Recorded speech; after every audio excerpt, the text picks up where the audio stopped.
Good evening everyone. हम पढ़ रहे हैं चैप्टर नंबर सेकंड है modern writers of ancient India, प्राचीन भारतीय इतिहास के आधुनिक लेखक। तो आज हम पढ़ेंगे राष्ट्रवादियों की दृष्टि और योगदान, नेशनलिस्ट अप्रोच एंड कंट्रीब्यूशन। पिछले पार्ट में हमने जो वो उपनिवेशवादियों के विचार और योगदान पढ़ा था, जिसमें कि हमने कई सारी चीजें देखी थी, जैसे कि हमने देखा था कि 1757 में जो प्लासी की लड़ाई हुई, 1764 में जो वो बक्सर की लड़ाइयों में जो वो अंग्रेज विजयी रहे। उसके बाद क्या हुआ कि 1765 में इलाहाबाद की संधि हुई, कई सारे राज्यों में जो वो अंग्रेजों का शासन हुआ, लेकिन उनको जो प्रशासन चलाने के लिए समस्या आई। फिर उन्होंने क्या किया कि हिंदुओं के कानून से संबंधित जो एक प्राचीन ग्रंथ था, ठीक है, उनको समझने के लिए जो प्राचीन ग्रंथ था मनुस्मृति का अंग्रेजी में अनुवाद कराया, ठीक है, उसका नाम रख दिया था अ कोड ऑफ जेंटू लास। ठीक है, उसके बाद उन्होंने एशियाटिक सोसाइटी की जो वो स्थापना की। कई सारे जो वो इतिहासकारों ने जो वो अपने अपने पक्ष रखे, ठीक है, अपने अपने ग्रंथ लिखे, ठीक है। उसके बाद तो उनमें कई सारे विद्वान रहे, जैसे कि फर्स्ट हमने पढ़ा था विलियम जोन्स के बारे में। उनने जो वो एशियाटिक सोसाइटी ऑफ बंगाल की स्थापना की थी। उन्होंने क्या किया था कि अभिज्ञान शकुंतलम नाटक का अंग्रेजी में अनुवाद करवाया था। सेकंड हमने पढ़ा था चार्ल्स विल्किंस के बारे में, जिसने कि भगवत गीता का अंग्रेजी में अनुवाद करवाया था। नेक्स्ट हमने पढ़ा था जेम्स प्रिंसेप के बारे में, जिसने जो है वो Asiatic society of Bengal sorry, इसकी जो स्थापना थी, जो वो तो विलियम जॉन्स ने की थी, लेकिन ये जो है वो उसके सचिव रहे थे। उसके बाद हमने जो वो अलेक्जेंडर कनिंघम के बारे में पढ़ा था, जिसने जो वो एक बुक लिखी थी एंशियंट जियोग्राफी ऑफ इंडिया, ठीक है, जिससे हमें जो वो भूगोल, भारत के भूगोल के बारे में जो वो बहुत सारी जानकारी मिलती है। पॉइंट नंबर 5 में जो वो हमने पढ़ा था एफ मैक्स मूलर के बारे में पढ़ा था।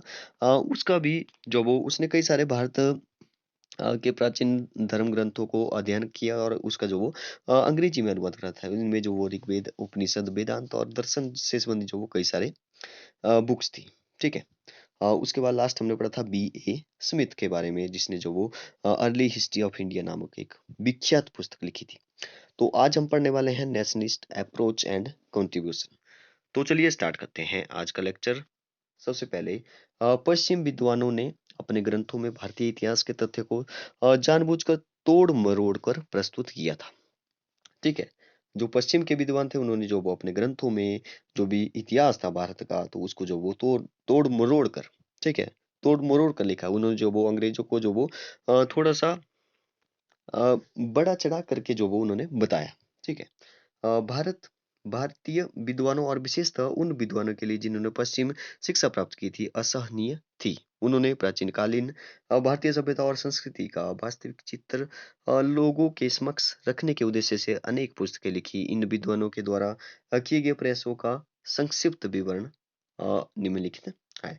तो सबसे पहले यहाँ पे लिखा है राजेंद्र लाल मिश्र के द्वारा प्राचीन कालीन भारत का इतिहास लिखने वाले आधुनिक लेखकों में राजेंद्र लाल मिश्र का नाम जो वो सबसे पहले आता है।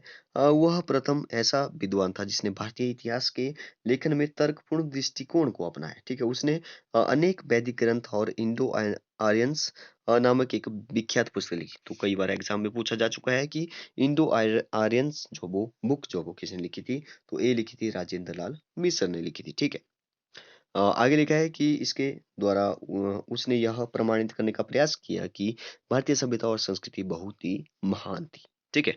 भारतीय सभ्यता और संस्कृति जो वो बहुत ही महान थी। तो इंडो आर्यंस नामक विख्यात पुस्तक किसने लिखी थी?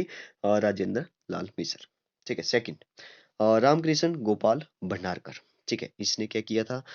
तो यहाँ पे आप इसकी सन भी देखते हैं, 1837 से 1925, ठीक है। तो यहाँ पे लिखा है रामकृष्ण गोपाल भंडारकर महाराष्ट्र के महान समाज सुधारक थे। उन्होंने भारत के सामाजिक और राजनीतिक इतिहास के लेखन में बहुत स्रोतों पर अध्ययन किया। आपने सातवाहन वंश के इतिहास का विस्तृत विस्तृत वर्णन किया है, ठीक है। उनके बारे में बात हो रही है कि रामकृष्ण गोपाल भंडारकर ने किया था, ठीक है। किसका? सातवाहन वंश के इतिहास का वर्णन। इसके अतिरिक्त आपने आपके द्वारा वैष्णव तथा अन्य संप्रदायों के विषय में दी गई जानकारी भी बहुमूल्य है। आपने जाति प्रथा और बाल विवाह इत्यादि कुरीतियों का जोरदार शब्दों में खंडन किया। आपका कहना था कि इन कुप्रथाओं ने भारतीय समाज को धुन की तरह खाकर खोखला बना दिया है। आपके आपने विधवा विवाह के विषय में भी लेख लिखे। ठीक है, तो आपको यहाँ से जो वो कैसे-कैसे क्वेश्चन पूछे जा सकते हैं, जैसे कि इंडो आर्यंस जो वो नामक विख्यात पुस्तक में जो वो किसका वर्णन किया था, तो भारतीय सभ्यता और संस्कृति को जो वो वर्णन किया था उसमें उसमें जो भारत की संस्कृति और सभ्यता को महान बताया गया है। किसने लिखी थी? राजेंद्र लाल मिश्र ने लिखी थी। रामकृष्ण गोपाल भंडारकर जो कि महाराष्ट्र से थे।